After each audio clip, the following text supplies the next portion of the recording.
Sometimes a ship can be well known in her own day and age, while being overshadowed and somewhat ignored in the modern day. I don't think I can say with a straight face that HMS Jervis is forgotten by any metric, but I do feel comfortable in saying that she tends to get overlooked at this moment. Not for any fault of her own, though it doesn't help that her name is only one word off from HMS Jervis Bay, a ship that has seen some hefty attention on YouTube in recent years. Which is a shame because Jervis has her own claims to fame. She is second only to Warspite, though tied with Orion and Nubian for battle honors. She served throughout the entirety of the Second World War. Jervis saw battle after battle, including having her bow hit by a guided bomb. And yet, she supposedly never lost a single member of her crew to enemy action. That is something that very few ships can claim. So, in the interest of ensuring her story isn't forgotten, I will cover it here. Beginning her life as one of the J-class destroyers, Jervis was laid down in August 1937. Named for John Jervis, an admiral at the tail end of the 18th century and into the Napoleonic Wars, the destroyer would launch on September 9, 1938. And after fitting out, she would commission into the Royal Navy on May 8, 1939. Up to this point, all standard and nothing special or noteworthy. She was a pretty standard late 1930s destroyer, equipped with 3 twin 4.7-inch mounts, along with 2 quintuple 21-inch torpedo tubes, and a smattering of anti-aircraft guns. The main battery was carried in a fairly typical layout of 2 mounts superfiring forward and 1 mount aft. This on a hull of 2,300 tons that could go around 36 knots. However, when World War II broke out in September, the still brand new destroyer was quickly thrust into the thick of it. For 6 months, Jervis would patrol in the North Sea with the 7th Destroyer Flotilla. This involves sailing in typical North Sea weather, which is terrible at best and downright appalling at worst, hunting German blockade runners, of which she would capture 3, one of which was on the second day of the war. Jervis was already starting to stick out a bit, even if it wasn't through fighting a major battle. That said, her early service would largely consist of patrols and escorting convoys, when she wasn't hunting German shipping. In spite of this, though, she wouldn't participate in the Norwegian campaign, and would, in fact, be involved in a collision with a Swedish freighter on March 19, 1940. This, it should be noted, I've seen stated as killing some of her crew. It is not, however, enemy action, which is a distinction to keep in mind here. She would be in dock for repairs that lasted 3 months at that point. Upon completion of her repairs and her post-repair trials, Jervis would sail to join the Mediterranean Fleet in July of 1940. This is where she would spend most of the war dueling with the Regia Marina and German air power. This would take a bit of time to actually pick up in earnest, though. For the remainder of 1940 and into early 1941, Jervis remained largely on escort duty. She would perform sweeps for Italian ships and shore bombardments, but with the Italian Navy mostly resisting coming out to fight, some exceptions aside, Jervis didn't get the chance to really show her stuff. The most excitement she got, outside of these sweeps and escorts, was being part of the escort force for the air raid on the Italian fleet in November. Come March 1941, though, she would finally get a chance to really do something again. That being the Battle of Cape Matapan over the course of March 27th to March 29th. While Jervis would not get into any major gunnery duels with the Italian fleet, she was responsible for finishing off the crippled Zara, as well as taking on survivors from Pola, and assisted in sinking her as well. And then in April, not even a month later, Jervis led a group of 4 British destroyers in an action against 3 Italian destroyers, making a convoy run to Tunisia. This was on April 16th and was, in classic Mediterranean Fleet fashion, a night attack.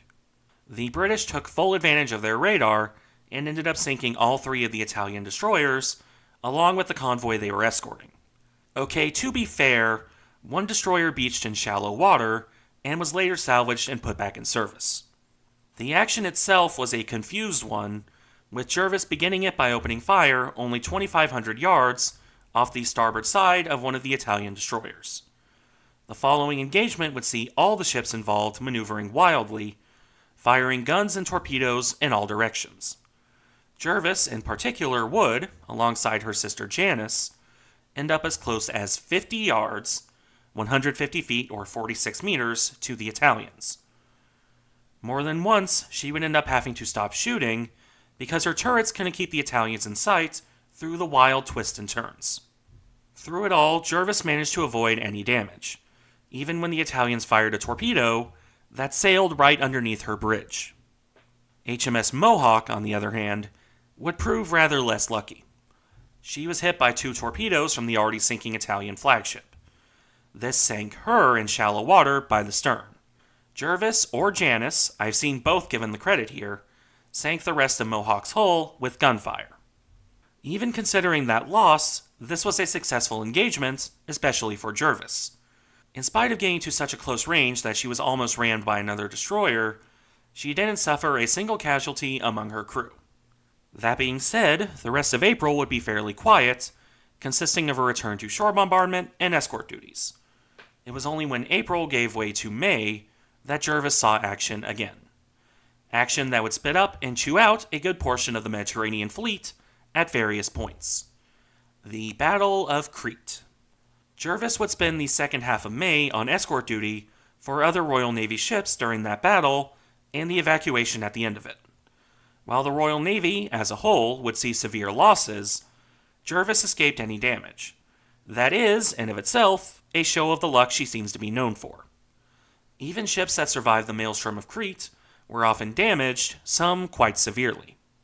The rest of 1941 would, after her early engagements in the mess of Crete, be a quiet year for Jervis.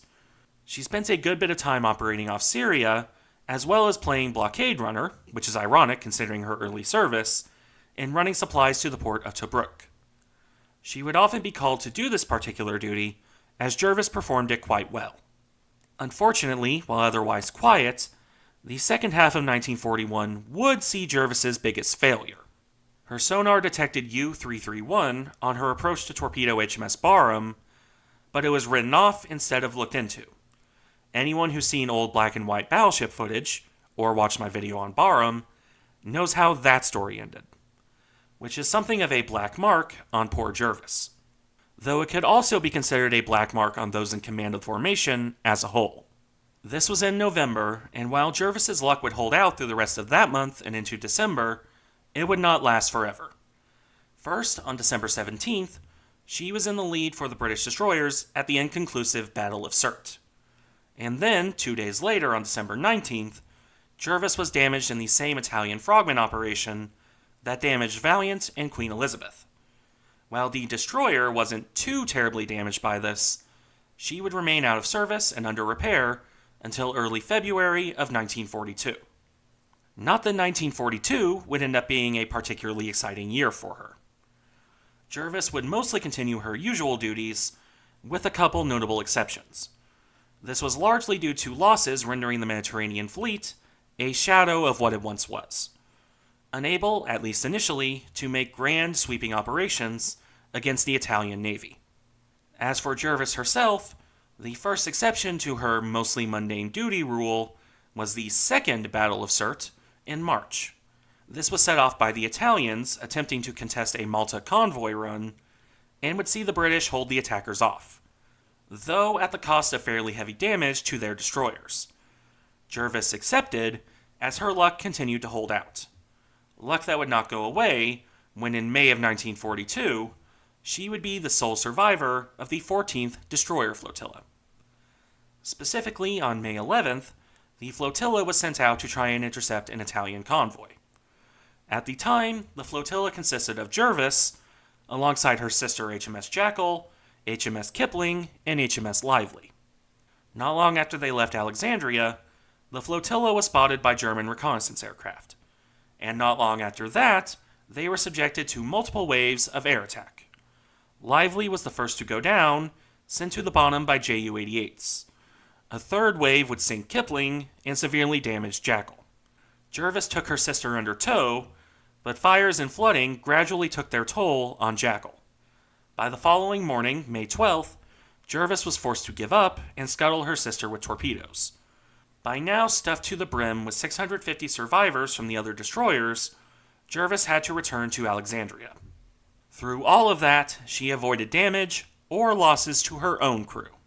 The rest of 1942 would return to convoy escort duty after that disaster, with the odd break for shore bombardment in support of land operations. She would notably not participate in Operation Torch, as this was in the western Mediterranean, and Jervis was based out of Alexandria in the eastern Mediterranean.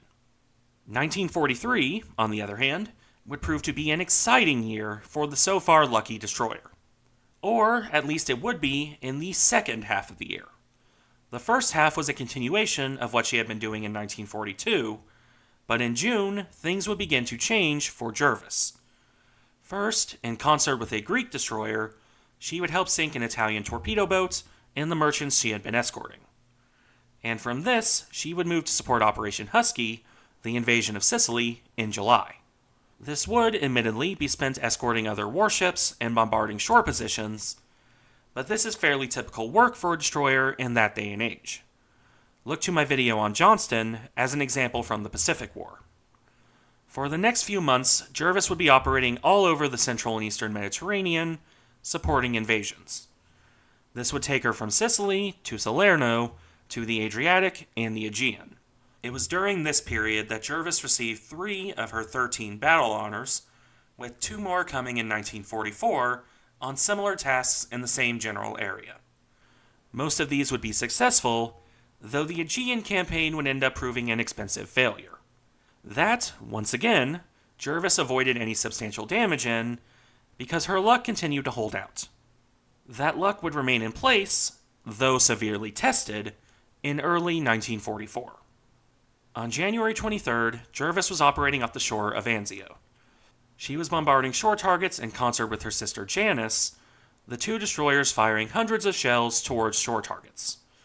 While initially successful in this, that would change when Janice was sunk by air attack. It is debated, to some extent, if this was a guided bomb, an HS-293, or a torpedo. Regardless of what actually hit Janice, it detonated her forward magazine and sank her in under 20 minutes. Only 80 of her crew would end up surviving. Jervis, meanwhile, was certainly hit by an HS-293 in her bow. I've seen conflicting information on if this was blown clean off or just heavily damaged, but regardless, Jervis was forced to return to port for repairs. And yet, from all I've read, she still did not lose a single crewman in that attack. Not many ships can claim that, for sure. Regardless, Jervis would be in for repairs until April, which left her out of following operations in Italian waters. In fact, and likely in light of her excellent service, Jervis was recalled to Britain and assigned to support the Normandy landings on June 6, 1944. This she would do with no major issues, as she operated off of Gold Beach. The Germans would not deal any damage to her, though Jervis would have the misfortune of colliding with another merchant ship on the 18th of June. Repairs for her bow were needed, again, which kept her out of supporting the remainder of the Normandy campaign. As it would turn out, her last action of 1944 would be supporting the operations against the Channel Islands in August, after which she was paid off in September for a major refit and modernization. This would last until May 1945, when the war in Europe was wrapping up.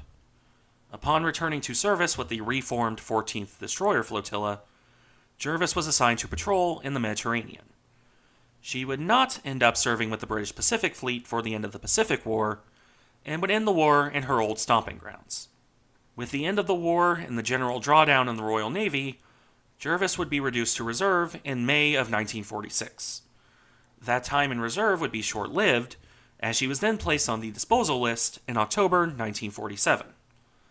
After being used in target ship trials in 1948, HMS Jervis was sold for scrap in 1949. Her career would prove to be a short one, as she lasted less than a decade in service. Yet, while she didn't see some of the major battles in the Mediterranean theater, she would serve through the entirety of the Second World War, where, in spite of some severe damage, she supposedly never lost a single man to enemy action. This on top of being one of only 2 J-class destroyers, alongside HMS Javelin, to survive the war. It's a shame that she tends to get overlooked in the modern day, if, of course, you've never heard of the Lucky Jervis. Thank you for watching. Remember to like, comment, and subscribe if you enjoy the content, and I'll see you in the next one.